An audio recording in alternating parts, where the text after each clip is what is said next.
আগের কথা। খুলনা অব্দি নতুন রেল লাইন বসেছে, একটা স্টেশন জিগরগাছি। শ্রাবণ মাস, সারাদিন ঝুপঝুপে বৃষ্টি। রাত 8:30টায় কলকাতার ট্রেন জিগরগাছি এসে থামলো। কাছাকাছি মাখনলাল করে জামাই বিনোদ। তার ছোট মেয়ে চঞ্চলার সাথে বিয়ে হয়েছে আজ 2 বছর।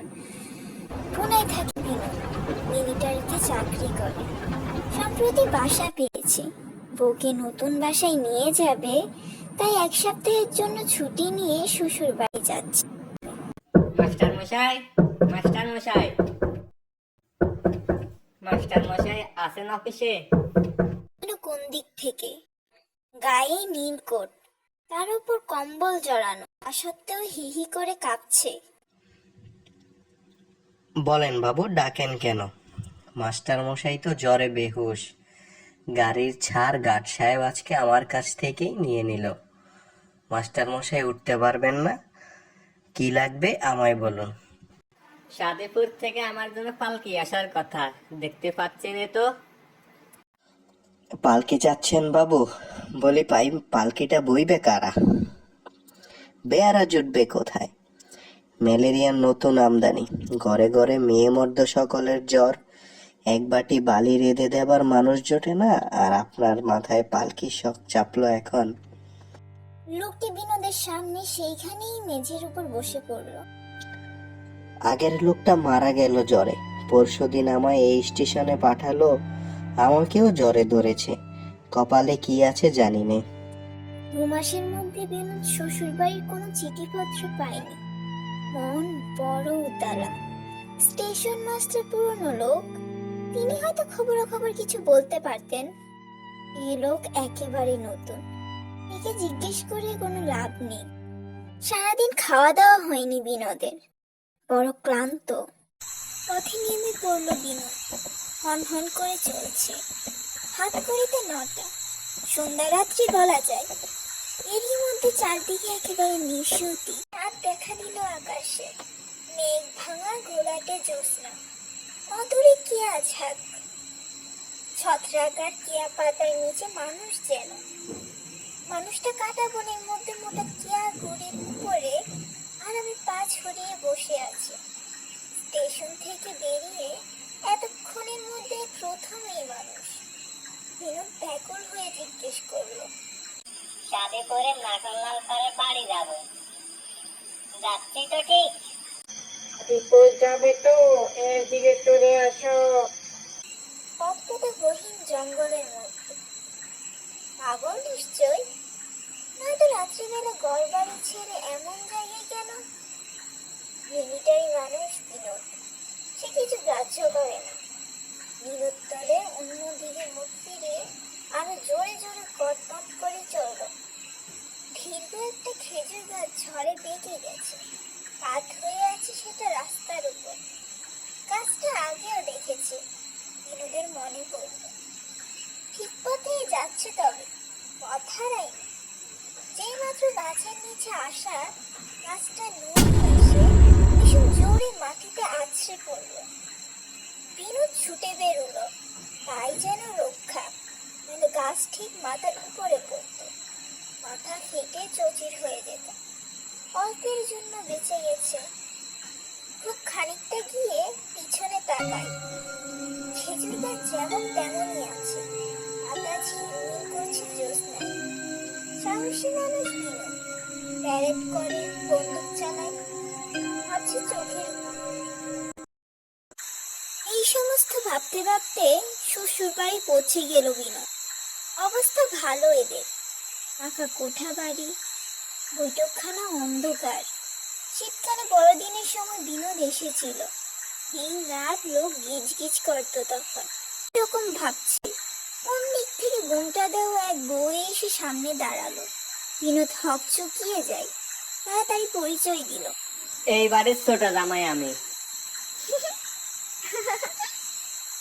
খিলখিল উচ্চলিত হাসি, হাসতে হাসতে ঘুমটা খুলে ফেলে চঞ্চলা। বিনোদের সঙ্গে এই মেয়েরই বিয়ে হয়েছে। চঞ্চলা আগে আগে চলেছে। মস্ত বড় বাড়ি, আরো কত বারান্দা, কত সিঁড়ি উঠান পার হয়ে চলল। একসময় বিনোদ সে আগের প্রশ্ন করে, মানুষ দেখিনে গেলেন কোথায় এরা সব? জিজ্ঞেস আছে আমার এক পিসির বাড়ি। পিসির মেয়ে বিয়ে আছে, বাড়ি শুদ্ধ সেখানেই চলে গেছে। আমারও যাবার কথা, কিন্তু জ্বর থেকে উঠে সবে কাল উঠে দাঁড়ালাম। এত বড় বাড়ির মধ্যে একলা একটা প্রাণী ভয় হচ্ছে না তোমার? একলা কেন হব? বুড়ো দারোয়ান আর গোবিন্দ চাকর রয়েছে, তারা বৈঠক খায়। সুদামিনী জিও আছে, শরীর খারাপ বলে সকাল সকাল শুয়ে পড়েছে, ডাক দিলে এসে পড়বে।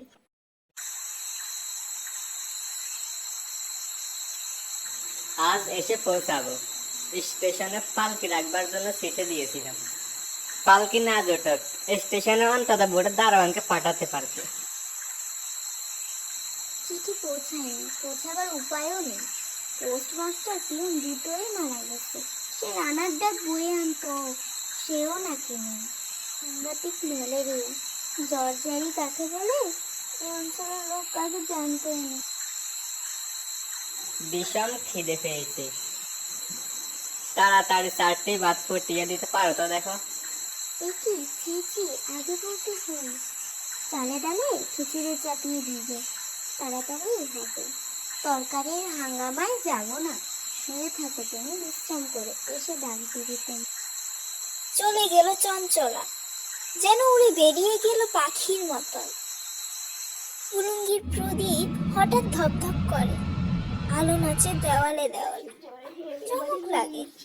অনেক লোকের আনাগোনা, যেন বাইরে ফিস ফিস কথাবার্তা। কে রে? গোবিন্দ নাকি ওখানে? জবাব নেই।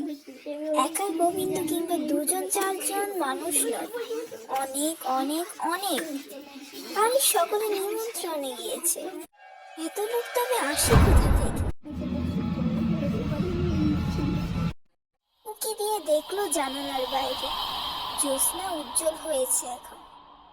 না, কিছুই নয়। কিন্তু যে মাত্র ভিতরের দিকে সরে আসে, আবার সেই পাতার খসখসানি, চাপা গলা সলাপ পরামর্শ উঠে গিয়ে বিনোদ ধরাম করে জানালার কপাট বন্ধ করলো। পা টিপে টিপে নিঃসারে যাচ্ছে, হঠাৎ ঢুকে চঞ্চলাকে চমকে দেবে। কিন্তু ওরে বাবারে, কি সর্বনাশী কাণ্ড গো!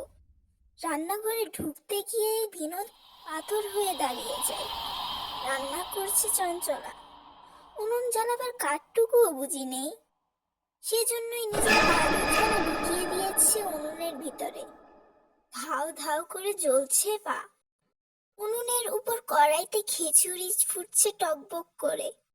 চঞ্চলা আঙুল দিয়ে একবার তুলে টিপে দেখছে সিদ্ধ হলো কিনা। গরম খিচুড়ির মধ্যে ইচ্ছে মতো আঙুল ডুবিয়ে দিচ্ছে। পা জ্বলছে ওদিকে উনুনের ভিতর। বিনোদ রুদ্ধ নিঃশ্বাসে দেখে সব তাকিয়ে। পা দুটো খুঁটির মতন অনড় হয়ে গেছে, দেখছে এক দৃষ্টিতে। হঠাৎ বিনোদ যেন সজ্ঞান হয়ে যায়। ঢেকি পড়ে ছুটছে, শ্বশুর বাড়ি বাইরে একেবারে রাস্তার ভিতর, রাস্তা ধরে ছুটছে। এমন কথা জানা, চারদিক থেকে গল্প, কত ডাকাডাকি করছে। ছুটতে দেখে তার চারদিকে চারটি লোক গাড়ির সাথে ছুটছে। ছুটতে ছুটতে একসময় বিনোদ পড়ে যায় পথের উপর। সে দেখে তার সামনের বউটি তারই সামনে এগিয়ে আসছে, যেন এক্ষুনি তার গলা চেপে ধরবে।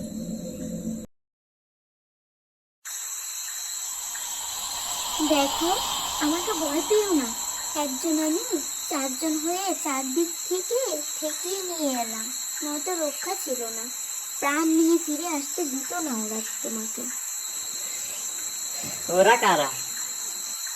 আমি মরে গেছি, আমার ভাই বোন বাপ মা সবাই মারা গেছে। মহামারীতে এত বড় গায়ের মধ্যে একটু প্রাণীও বেঁচে নেই।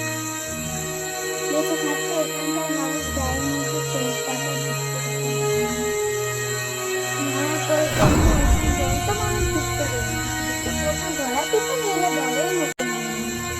তোমায় যে পারিনি